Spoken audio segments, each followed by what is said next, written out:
முக்கிய செய்திகள். பீகாரில் வரைவு வாக்காளர் பட்டியலில் விடுபட்டவர்களுக்கு வாய்ப்பு. ஆதார் அட்டையை காண்பித்து பெயரை இணைக்கலாம் என தேர்தல் ஆணையம் அறிவிப்பு.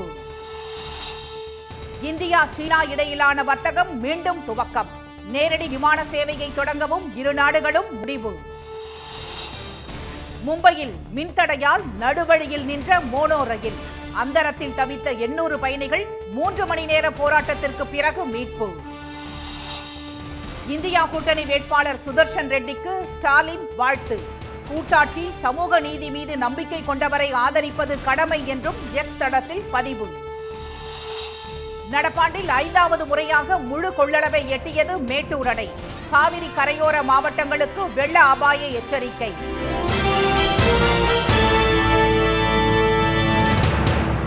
வணக்கம். பீகாரில் வரைவு வாக்காளர் பட்டியலில் விடுபட்டவர்கள் ஆதார் கார்டு ஆதாரத்துடன் பெயரை இணைக்க உரிமை கோரலாம் என்று தேர்தல் ஆணையம் தெரிவித்துள்ளது. அந்த மாநிலத்தில் அடுத்த சில மாதங்களில் சட்டப்பேரவை தேர்தல் நடைபெறவுள்ள நிலையில் வாக்காளர் பட்டியல் சிறப்பு தீவிர திருத்தத்தை தேர்தல் ஆணையம் மேற்கொண்டது. இதில் 65 லட்சம் வாக்காளர்கள் நீக்கப்பட்டு ஆகஸ்ட் 1ஆம் தேதி வரைவு வாக்காளர் பட்டியல் வெளியிடப்பட்டது. இதற்கு இந்தியா கூட்டணி கட்சிகள் கடும் எதிர்ப்பு தெரிவித்து போராட்டத்தில் ஈடுபட்டு வருகின்றன. நாடாளுமன்றத்தில் இந்த விவகாரத்தை விவாதிக்க வலியுறுத்தி நேற்று இந்தியா கூட்டணி எம்பிக்கள் ஆர்ப்பாட்டத்தில் ஈடுபட்டனர். I want to listen to you, but you are not giving any opportunity to me to listen to you. Please go back to your seats. பீகாரில் வாக்கு திருட்டுக்கு எதிராக வாக்குரிமை யாத்திரை மேற்கொண்டுள்ள மக்களவை எதிர்க்கட்சித் தலைவர் திரு ராகுல் காந்தி நவடாவில் நேற்று பொதுமக்களிடம் இதுகுறித்து எடுத்துரைத்தார். கடந்த சட்டப்பேரவை தேர்தல் முடிவுகளும் களவாடப்பட்டதாக கூறிய அவர் இந்த முறை வாக்கு திருட்டை பீகார் மக்கள் அனுமதிக்க மாட்டார்கள் என்று கூறினார். इलेक्शन कमीशन और बीजेपी के बीच में पार्टनरशिप चल रही है. ये मिलकर वोट चोरी कर रहे हैं. इस बात से आप सहमत हैं? ये आपका अधिकार है. संविधान आपको ये देता है. इसके लिए आप लड़े हो. இந்நிலையில் வரைவு வாக்காளர் பட்டியலில் விடுபட்ட 65 லட்சம் வாக்காளர்கள் குறித்த விவரங்கள் தொகுதி அலுவலகங்கள், பஞ்சாயத்து அலுவலகங்கள், ஊராட்சி அலுவலகங்கள், வாக்குச்சாவடிகளில் ஒட்டப்பட்டுள்ளதாக பீகார் தலைமை தேர்தல் அதிகாரி திரு வினோத் சிங் கூறியுள்ளார். வாக்காளர்கள் தங்கள் எபிக் எண்ணை பயன்படுத்தி வாக்காளர் பட்டியலில் இடம்பெற்றதற்கான காரணத்தை அறியலாம் என்று அவர் தெரிவித்துள்ளார். வரைவு வாக்காளர் பட்டியலில் பெயர் இடம்பெறாதவர்கள் ஆதார் கார்டு நகலை சமர்ப்பித்து ஆட்சேபத்தை தெரிவிக்கலாம் என்றும் வாக்காளர் பட்டியலில் தங்கள் பெயரை சேர்க்க உரிமை கோரலாம் என்றும் திரு வினோத் சிங் கூறியுள்ளார். வாக்காளர் பட்டியலில் பெயரை சேர்க்க செப்டம்பர் 1ஆம் தேதி வரை உரிமை கோரலாம் என்று தெரிவிக்கப்பட்டுள்ளது. நீக்கப்பட்ட 65 லட்சம் வாக்காளர்களில் 36 லட்சம் பேர் நிரந்தரமாக வேறு இடங்களுக்கு இடம்பெயர்ந்து விட்டதாகவும் 22 லட்சம் பேர் மரணமடைந்து விட்டதாகவும் தெரிவிக்கப்பட்டுள்ளது குறிப்பிடத்தக்கது. இந்தியா சீனா இடையிலான எல்லை தாண்டிய வர்த்தகம் மற்றும் நேரடி விமான சேவையை தொடங்கவும் இரு நாடுகளும் ஒப்புக்கொண்டுள்ளன. 2 நாட்கள் பயணமாக இந்தியா வந்த சீன வெளியுறவுத்துறை அமைச்சர் வாங் யி, பிரதமர் திரு மோடி, வெளியுறவுத்துறை அமைச்சர் திரு ஜெய்சங்கர் ஆகியோரை நேற்று முன்தினம் சந்தித்து பேசினார். இதைத் தொடர்ந்து வர்த்தகம், பொருளாதாரம், புனித யாத்திரை, மக்களிடையே நேரடி தொடர்பு ஏற்படுத்துதல், எல்லை வர்த்தகம், இருதரப்பு உறவுகள் ஆகியவை குறித்த பேச்சுக்கள் ஆக்கப்பூர்வமாக அமைந்ததாக வெளியுறவு அமைச்சர் திரு ஜெய்சங்கர் தெரிவித்திருந்தார். இந்நிலையில் எல்லை பிரச்சினை தொடர்பாக தேசிய பாதுகாப்பு ஆலோசகர் திரு அஜித் தோவலிடம் வாங் யி நேற்று பேச்சு நடத்தினார். இந்தியா சீனா இடையே எல்லை பிரச்சினை குறித்து 24வது சுற்று பேச்சுக்காக இங்கு வந்திருப்பதாக தெரிவித்த சீன அமைச்சர், கடந்த சில ஆண்டுகளாக இரு நாடுகளுக்கும் இடையே ஏற்பட்ட முட்டுக்கட்டை தேவையற்றது என்றும் இரு நாடுகளுமே அதை விரும்பவில்லை என்றும் கூறினார். நீண்ட காலமாக நீடித்த சிக்கல் தற்போது நீங்கிவிட்டது என்றும் தெரிவித்த அவர், ரஷ்யாவின் கசானில் கடந்த ஆண்டு நடந்த பிரிக்ஸ் உச்சி மாநாட்டின் போது திரு மோடியும் சீன அதிபர் ஜி ஜின்பிங்கும் சந்தித்து பேசியதை அடுத்து இரு நாட்டுக்கும் இடையிலான நல்லுறவு மீண்டும் துளிர்விட்டுள்ளதாக கூறினார். இந்தியா சீனா இடையே லிபு லேக் கணவாய், ஷிப்கிலா கணவாய் மற்றும் நாதுலா கணவாய் வழியாக எல்லை தாண்டிய வர்த்தகத்தை மீண்டும் தொடங்கவும் இரு நாடுகளும் ஒப்புக்கொண்டிருப்பதாக தெரிவித்த திரு அஜித் தோவல், இந்தியாவும் சீனாவும் விரைவில் நேரடி விமான சேவையை மீண்டும் தொடங்க திட்டமிட்டிருப்பதாக கூறினார். மும்பையில் கொட்டி வரும் கனமழை காரணமாக பொதுமக்களின் இயல்பு வாழ்க்கை பாதிக்கப்பட்டுள்ள நிலையில் மின்தடை காரணமாக மோனோ ரயில் நிறுத்தப்பட்டதால் அந்தரத்தில் பரிதவித்த 800 பயணிகள் 3 மணி நேர போராட்டத்திற்கு பிறகு பத்திரமாக மீட்கப்பட்டனர். மகாராஷ்டிராவில் கடந்த சில நாட்களாக கனமழை கொட்டி வருகிறது. 24 மணி நேரத்தில் 30 சென்டிமீட்டர் மழை வெளுத்து வாங்கியதால் சாலைகளில் தண்ணீர் ஆறு போல பெருக்கெடுத்து ஓடுகிறது. தலைநகர் மும்பையில் குர்லா, மதுங்கா, மாஹிம், பாந்த்ரா, தாதர், செம்பூர் உள்ளிட்ட பகுதிகளில் சாலைகளில் பல அடி உயரத்திற்கு ஓடும் தண்ணீரால் போக்குவரத்து கடுமையாக பாதிக்கப்பட்டது.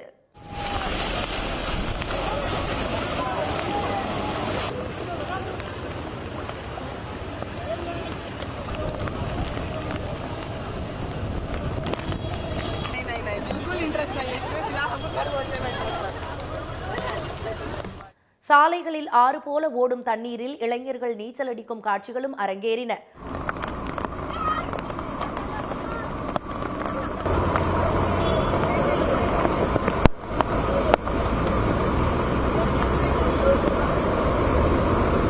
மதுங்கா, கோலாப்பூர் உள்ளிட்ட இடங்களில் ரயில்வே தண்டவாளங்களில் தண்ணீர் தேங்கியதால் ரயில் சேவை பாதிக்கப்பட்டது.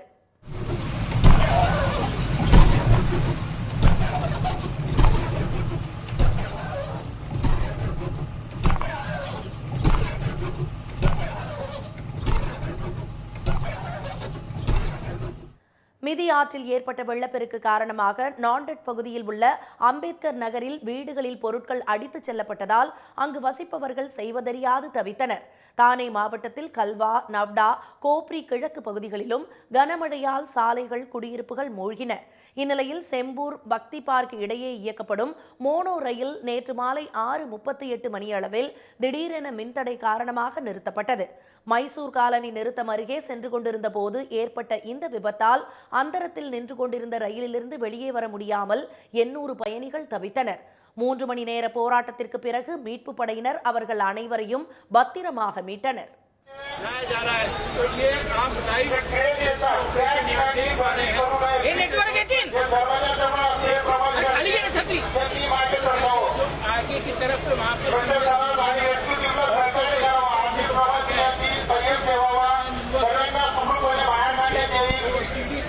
उतारा जा रहा है एक एक करके छतरी इस तरीके से यात्री निकाले जा रहे हैं इससे दरवाजा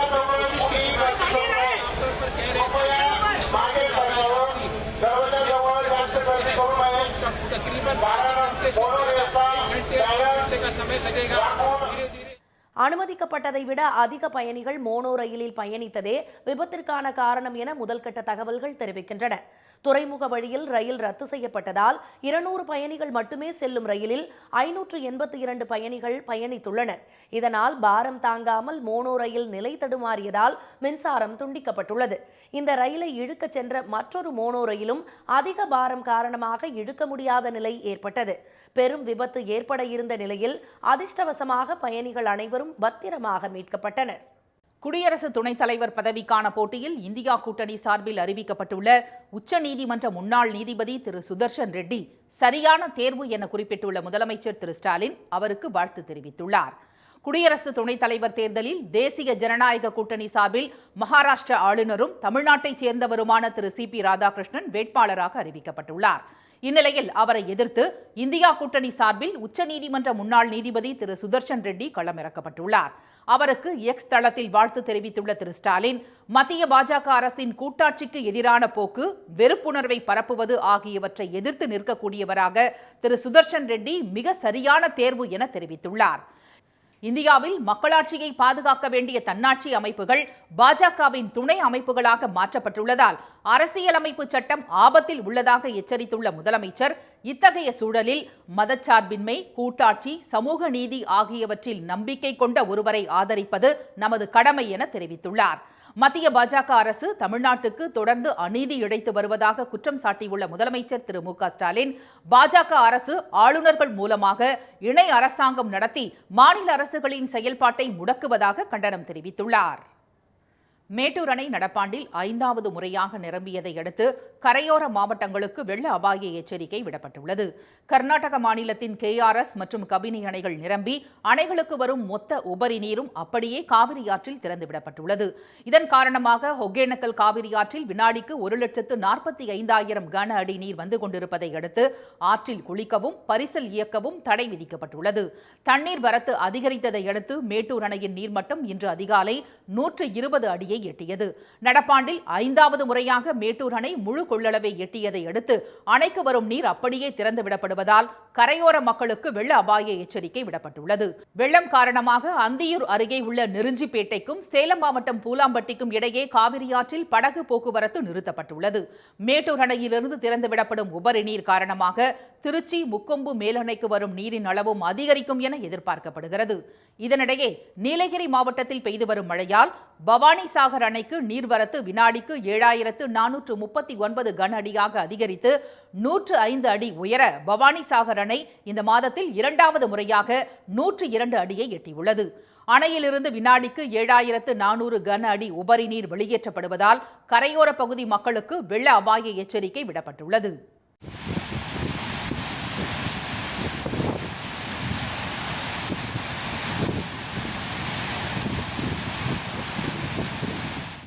இதனிடையே வங்கக்கடலில் தெற்கு ஒடிஷாவின் கோபால்பூர் அருகே நேற்று அதிகாலை கரையை கடந்த ஆழ்ந்த காற்றழுத்த தாழ்வு பகுதி வலுவிழந்து சத்தீஸ்கர் பகுதியில் நிலவி வருகிறது. இது மத்திய பிரதேசத்தில் குறைந்த காற்றழுத்த தாழ்வு பகுதியாக வலுவிழக்கக்கூடும் என இந்திய வானிலை ஆய்வு மையம் தெரிவித்துள்ளது. இதனிடையே தென்னிந்திய பகுதிகளின் மேல் ஒரு வளிமண்டல மேலடுக்கு சுழற்சியும் கேரள பகுதிகளுக்கு அப்பால் அரபிக்கடல் பகுதிகளில் ஒரு காற்றழுத்த தாழ்வு நிலையும் நிலவுவதாக சென்னை வானிலை மையம் தெரிவித்துள்ளது. இதன் காரணமாக வரும் 25ஆம் தேதி வரை தமிழகம் மற்றும் புதுச்சேரியில் மிதமான மழைக்கு வாய்ப்புள்ளதாக வானிலை மையத்தின் அறிக்கையில் கூறப்பட்டுள்ளது. விமான நிலையங்களில் பின்பற்றப்படும் எடை விதிமுறையை முக்கிய ரயில் நிலையங்களில் பின்பற்ற ரயில்வே நிர்வாகம் முடிவு செய்துள்ளது. விமானத்தில் பயணிக்கும் போது ஒவ்வொரு பயணிக்கும் குறிப்பிட்ட எடையுள்ள உடைமைகளை கொண்டு செல்ல அனுமதி உண்டு. கூடுதல் எடை இருந்தால் கூடுதல் கட்டணம் செலுத்த வேண்டும் என்பது நடைமுறையில் உள்ளது. இதேபோன்று ரயிலிலும் பயணிகள் அதிக எடையுள்ள உடைமைகளை எடுத்துச் செல்வதை கட்டுப்படுத்தும் வகையில் இந்திய ரயில்வேயின் வட மத்திய ரயில்வே மண்டலம் கடுமையான நடைமுறைகளை மேற்கொள்ள முடிவு செய்துள்ளது. நெரிசலை குறைத்தல், அமரும் இடங்கள் மற்றும் பாதுகாப்பை உறுதி செய்தல் உள்ளிட்டவற்றை எளிதாக்கும் வகையில் இந்த விதிமுறை கடுமையாக அமல்படுத்தப்பட உள்ளது. அந்த வகையில் முதல் வகுப்பு ஏசி பெட்டியில் அதிகபட்சம் 70 கிலோ வரையும், 2ஆம் வகுப்பு ஏசி பெட்டியில் அதிகபட்சம் 50 கிலோ வரையும் எடை கொண்டு செல்லலாம். 3ஆம் வகுப்பு மற்றும் படுக்கை வசதி பெட்டிகளில் 40 கிலோ வரையும், பொது பெட்டியில் 35 கிலோ வரையும் எடை எடுத்துச் செல்லலாம். அமரும் இடத்தை அடைக்கும் அளவிற்கு எடையுள்ள பொருட்களுக்கு அபராதம் விதிக்கப்படும் என்று தெரிவித்துள்ள ரயில்வே அதிகாரிகள், இருசக்கர வாகனங்கள், சைக்கிள்கள், பெரிய பொருட்களை இலவசமாக எடுத்துச் செல்ல முடியாது என்றும் கூறினர். கூடுதலாக உள்ள உடைமைகளை பயணத்தை துவங்கும் முன்னரே லக்கேஜ் அலுவலகத்தில் பதிவு செய்ய வேண்டும். முதற்கட்டமாக பிரயாக்ராஜ், கான்பூர், மிர்சாப்பூர் உள்ளிட்ட வட மத்திய மண்டலத்தின் முக்கிய ரயில் நிலையங்களில் இந்த திட்டம் நடைமுறைப்படுத்தப்படும் என்றும் பின்னர் படிப்படியாக நாடு முழுவதும் விரிவுபடுத்தப்படும் என்றும் அதிகாரிகள் கூறினர். கட்டாய கல்வி உரிமை சட்டம் தொடர்பான வழக்கில் சென்னை உயர்நீதிமன்ற உத்தரவுக்கு எதிராக தமிழ்நாடு அரசு உச்சநீதிமன்றத்தில் மேல்முறையீடு செய்துள்ளது. இது தொடர்பாக தாக்கல் செய்யப்பட்ட மனுவில் மத்திய அரசு போதிய நிதியை விடுவிக்காமல் இருந்து வருவதால் மாநில அரசு கட்டாய கல்வி உரிமை சட்டம் தொடர்பான திட்டத்தை எப்படி செயல்படுத்த முடியும் என கேள்வி எழுப்பப்பட்டுள்ளது. கட்டாய கல்வி உரிமை சட்டத்தின் கீழ் வழங்க வேண்டிய நிதியை சமக்ரா சிஷா திட்டத்திலிருந்து நீக்குவதை மத்திய அரசு பரிசீலிக்க வேண்டும் என உயர்நீதிமன்றத்தில் திரு ஈஸ்வரன் என்பவர் மனு தாக்கல் செய்திருந்தார். வழக்கை விசாரித்த உயர்நீதிமன்றம் மத்திய அரசிடமிருந்து நிதி கிடைக்கவில்லை என்பதை காரணமாக கூறாமல் சட்டத்தின் அடிப்படையில் தனியார் பள்ளிகளுக்கான நிதியை மாநில அரசே வழங்க வேண்டும் என்று உத்தரவிட்டிருந்தது. இதை எதிர்த்தே தமிழக அரசு உச்சநீதிமன்றத்தை நாடியுள்ளது. ஈரோடு அருகே மாற்று சமூக இளைஞரை காதல் திருமணம் செய்த இளம் பெண்ணை கடத்திச் சென்ற பெற்றோர் உள்ளிட்ட 6 பேரை போலீசார் கைது செய்தனர். நாமக்கல் மாவட்டம் அப்பன் நாயக்கம்பாளையத்தில் உள்ள ஜவுளி நிறுவனத்தில் வேலை செய்து வந்த செல்வம் என்பவரின் மகள் அர்ச்சனா அதே ஊரை சேர்ந்த மாற்று சமூகத்தை சேர்ந்த விஜயை காதலித்து 1.5 மாதத்திற்கு முன்பு திருமணமும் செய்து கொண்டார். இதனால் ஆத்திரமடைந்த அர்ச்சனாவின் பெற்றோர் வேலைக்கு செல்லும் போது அவரை வழிமறித்து காரில் கர்நாடகாவுக்கு கடத்தி சென்றுள்ளனர். தனது காதல் மனைவி கடத்திச் செல்லப்பட்டது குறித்து விஜய் புகார் அளித்ததை அடுத்து போலீசார் தேடுதல் வேட்டையில் ஈடுபட்டனர். இந்நிலையில் அந்தியூர் பர்கூர் வழியாக சென்றபோது மலைப்பாதையில் வாந்தி எடுப்பதைப் போல் நடித்து காரிலிருந்து இறங்கிய அர்ச்சனா கத்தி கூச்சலிட்டார். இதையடுத்து அங்கிருந்தவர்கள் அவரை மீட்டதுடன் உறவினர்களை சிறைபிடித்து போலீசுக்கு தகவல் தெரிவித்தனர். அவரது தந்தை செல்வம், தாயார் கவிதா, பெரியப்பா பழனிசாமி மற்றும் உறவினர்களான கருமலையான், சண்முகம், யுவராஜ் ஆகிய 6 பேரை கைது செய்த போலீசார் கடத்தலுக்கு பயன்படுத்திய பொலிரோ வாகனத்தையும் பறிமுதல் செய்தனர். அந்த வாகனத்தில் தலைமுடி, காலடி மண் மற்றும் பூஜை பொருட்கள் இருந்துள்ளன. மகளின் மனதை மாற்ற மாந்திரீக பூஜை செய்ய காரில் கடத்தி சென்றது விசாரணையில் தெரியவந்துள்ளது. தொடர்ந்து விசாரணை நடைபெற்று வருகிறது. சென்னையில் நடைபயிற்சிக்கு அழைத்துச் செல்லப்பட்ட வளர்ப்பு நாய் கடித்ததில் சமையல் தொழிலாளி உயிரிழந்த சம்பவம் அதிர்ச்சியை ஏற்படுத்தியுள்ளது. ஜாஃபர்கான்பேட்டை VSM கார்டன் தெருவைச் சேர்ந்த கருணாகரன் நண்பர்களுடன் வீட்டின் முன் அமர்ந்து பேசிக் கொண்டிருந்துள்ளார். அப்போது அப்பகுதியைச் சேர்ந்த பூங்கொடி என்பவர் தனது பிட்புல் இன வளர்ப்பு நாயை நடைபயிற்சிக்கு அழைத்துச் சென்றபோது அந்த நாய் திடீரென கருணாகரன் மீது பாய்ந்து கடித்துள்ளது. நாயை கட்டுப்படுத்த முயன்ற பூங்கொடியையும் நாய் கடித்துள்ளது. இதையடுத்து அந்த நாயை அப்பகுதி மக்கள் விரட்டியதை தொடர்ந்து காயமடைந்த இருவரும் மருத்துவமனைக்கு அனுப்பி வைக்கப்பட்டுள்ளனர்.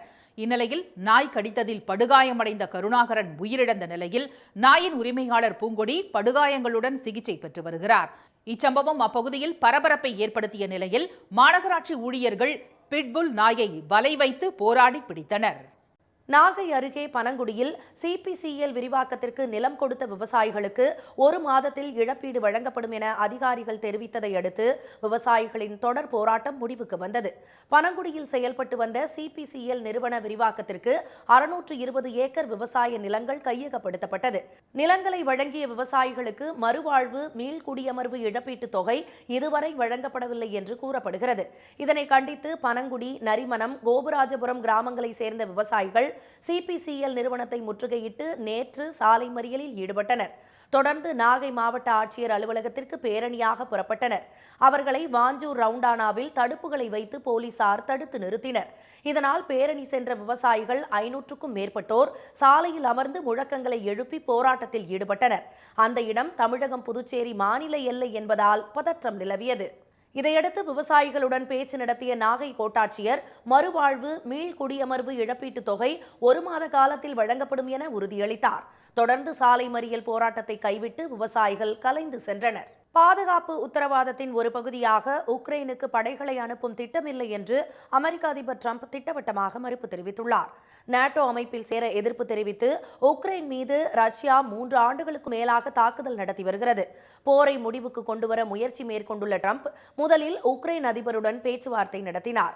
பின்னர் கடந்த வாரம் ரஷ்ய அதிபர் புதினுடன் அலாஸ்காவில் நடந்த சந்திப்பின் போது பேச்சுவார்த்தையில் முன்னேற்றம் ஏற்பட்டதாக தகவல்கள் வெளியாயின. இதனைத் தொடர்ந்து உக்ரைன் அதிபர் ஜெலன்ஸ்கியை வெள்ளை மாளிகையில் ட்ரம்ப் சந்தித்து பேசினார்.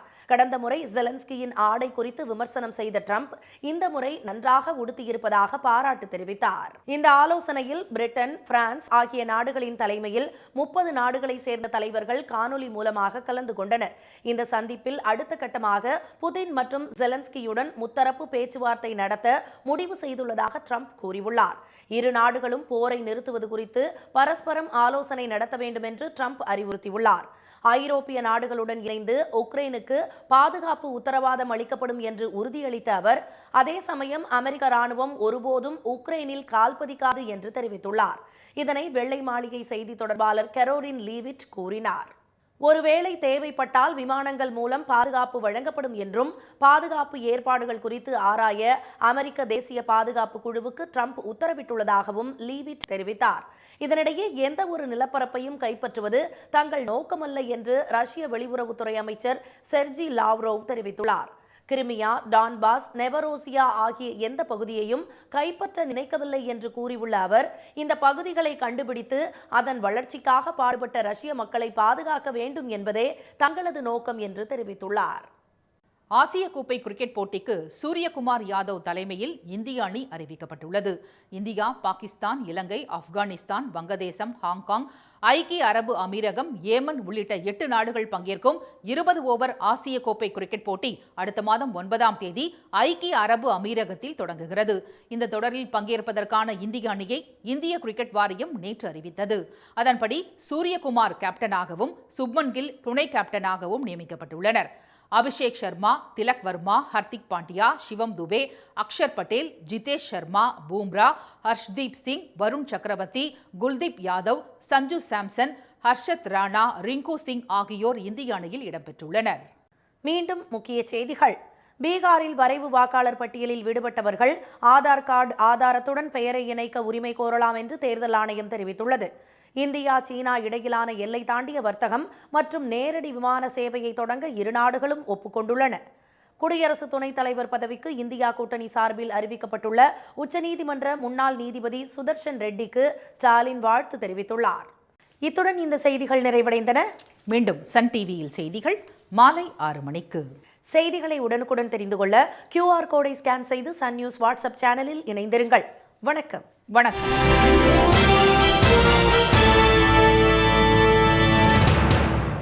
உடனுக்குடன் செய்திகளை தெரிந்து கொள்ள சன் நியூஸ் பெல் ஐகானை கிளிக் பண்ணுங்க.